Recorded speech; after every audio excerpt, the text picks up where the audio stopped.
Hello hi नमस्ते सबैलाई। मैले आज विशेष स्टुडेन्टहरुको लागि बहुत पपुलर डिश पार्टी प्लेसमा गयो, रेस्टुरेन्टमा गयो, जहाँ गए पनि यो डिश बनाउन गइरहेको छु। डिशको नाम हो मटर पनीर। पक्कै पनि तपाईहरुले बिहा पार्टीमा यो टेस्ट गर्नुभएकै छ, खानुभएकै छ होला। आज कसरी बन्दो रहेछ भन्ने कुरा हजुरले राम्रोसँग देखाउँछु, मजासँग हेर्नुस्, घरमा ट्राई गर्नुस्। म तपाईलाई घरमा कसरी बनाउनु पर्छ, घरमा बनाउने आइडियाहरु पनि बताउँछु र मैले विशेष रेस्टुरेन्टको हिसाबले बनाएको छु। जसरी हजुरले भोलि बिहान इन्डियन रेस्टुरेन्टहरुमा जानुभयो भने यस्तो किसिमले रेस्टुरेन्टमा यसरी आला कार्ड खेल्छ भन्ने कुरा मैले बताएको छु। सबभन्दा पहिला मटर पनीर बनाउनु भन्दा पहिला हजुरहरुले ध्यान दिनुपर्ने कुरा येल्लो ग्रेभी। येल्लो ग्रेभी जसलाई भेज ग्रेभी पनि भन्छ, कसैले कर्ड ग्रेभी पनि भन्छ र कसैले मास्टर ग्रेभी पनि भन्छ। ग्रेभी एउटै हो। यो ग्रेभीको भिडियो मैले तपाईलाई बनाइसकेको छु। पहिला मटर पनीर बनाउनु भन्दा पहिला हजुरले येल्लो ग्रेभीको भिडियो एकपटक राम्रोसँग हेर्नुस्, त्यो ग्रेभीलाई राम्रोसँग बुझ्नुस्। त्यसपछि हजुरले मटर पनीरको स्टेप सिक्नु हुनेछ, नत्र भने हजुरलाई गाह्रो हुन्छ है। किनकि मैले यो ग्रेभी अटोमेटिक पहिले भिडियो भएको हुँदा हजुरलाई मैले बनाइदिएको छैन। प्लिज ल हामी सुरु गरौँ। रेस्टुरेन्टमा जस्तै मटर पनीर भनेर अर्डर आउँछ। 1 पोर्सन मटर पनीर बनाउनु पर्यो भने हामीले रेस्टुरेन्टको स्ट्यान्डर्डको हिसाबमा 180 ग्रामदेखि 200 ग्रामसम्म पनीरको मात्रा दिन्छ है। बाँकी चाहिँ हामीले ग्रेभी गरेर 250 देखि 300 ग्राम पर पोर्सन गराउँछ। ल सबभन्दा पहिला मटर पनीर 4 बटर नान भनेर त वेटरले अर्डर गर्छ। हामीसित रेस्टुरेन्टमा के हुन्छ, रेड येल्लो ग्रेभी हुन्छ, व्हाइट ग्रेभी हुन्छ, रेड ग्रेभी, ग्रीन ग्रेभी, धेरै प्रकारको ग्रेभी हुन्छ। जुन डिश आयो त्यही ग्रेभी युज गर्छ। सेफले के गर्छ, फ्राइङ पिन निकाल्यो, मटर पनीर भनेर तपाईलाई अर्डर आउँछ। टक्क 1 पोर्सन मटर पनीरमा कति डाडो ल्याडल ग्रेभी हाल्छ, पहिला तपाईले ग्रेभी हाल्नुस्। ओके गाइस, सबभन्दा पहिला के चाहियो, येल्लो ग्रेभी चाहियो। त्यसपछि फ्राइङ पिनमा आला कार्ड खेल्नलाई मजाले येल्लो ग्रेभी हाल्छन्। येल्लो ग्रेभी हालिसकेपछि फ्लेम हाई गरे। त्यसपछि पनीरको कुरा उठ्छ तपाईहरुलाई, फ्राई गर्ने फ्राई नगर्ने। यदि लार्ज क्वान्टिटीमा तपाईले बनाउँदै हुनुहुन्छ भने पनीरलाई फ्राई गर्नु होला, किनकि फ्राई गरेको पनीर म्यास हुँदैन, मसलिन्न। के भन्छ, मसलिन्न हैन। त्यही भएर आला कार्डहरुमा फ्राई गरेको हुँदैन। फ्राई नगरेको पनीर खाँदा फ्लफी मिठो हुन्छ, क्रिमी हुन्छ है।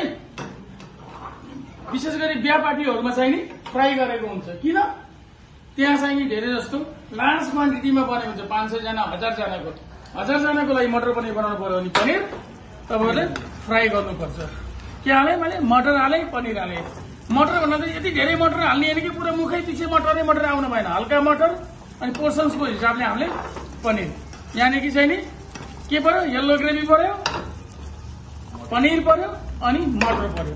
त्यसपछि हाल्नुपर्ने मसला हजुरले लिटल बिट कोरिएन्डर पाउडर, धनियाको धुलो, लिटल बिट क्युमिन पाउडर, जिराको धुलो, फेनुग्रीक, कसुरी मेथी भन्छ जसलाई, मेथीको सागलाई सुकाएर कम्पनी प्रोडक्ट हुन्छ, यसलाई रोस्टेड गरेर राखेको हुन्छ।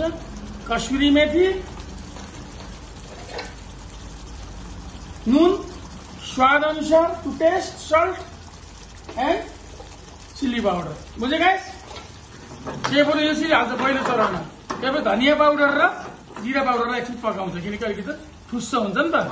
त्यसपछि लास्टमा बल्ल गरम मसला हाल्ने। गरम मसला बनाउँदाखेरि किनकि गरम मसला हल्का भुटेर बनाएको हुन्छ कम्पनीले है। त्यही भएर लास्टमा गरम मसला पाउडर थोरै हाल्ने। गेम खतम।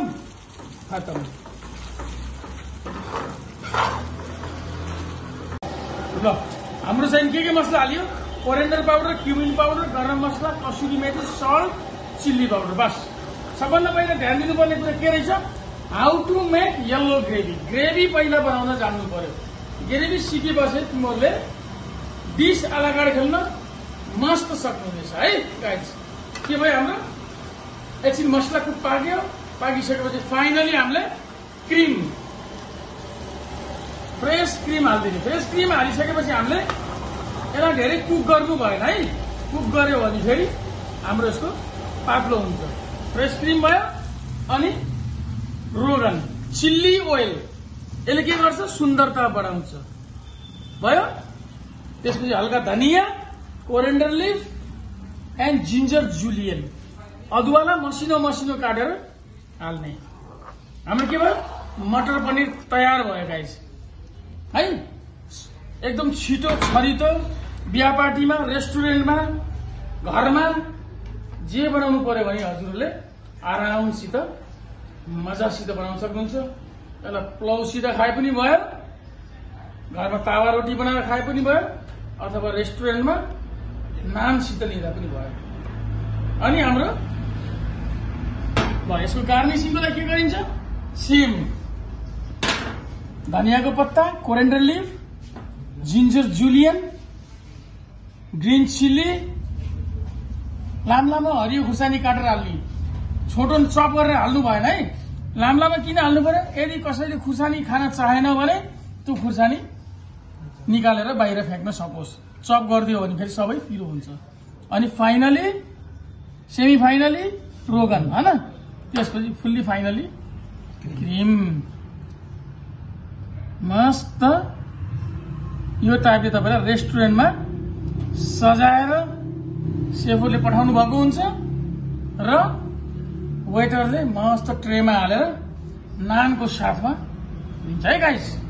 यो हाम्रो के भयो मटर पनिर ओरिजिनल रेस्टुरेन्ट स्टाइल है। बाँकी दायाँ बायाँ आफ्नो आफ्नो कलाकारी हुन्छ। कुनै सेफले के हाल्ला गोप्य रूपमा, कुनै सेफले के हाल्ला गोप्य रूपमा त्यो आफ्नो ठाउँमा छ। तपाईहरुले मेन बेस यही नै हो। कसैले मिठा खाला कसैले खट्टा खाला त्यो आफ्नो आफ्नो कलाकारी हो। सबभन्दा पहिला ग्रेभी हेर्नुहोस् how to make yellow gravy. Gravy बन्यो त मटर पनिर पनि बन्यो। यो कुनै ठुलो कुरा होइन है।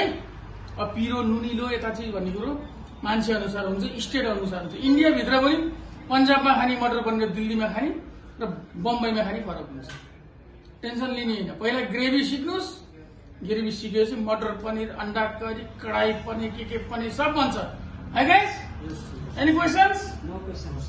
कन्फिडेन्स छ नि? गुरुङ गाले बहुत बुझे छ नि ल। Thank you.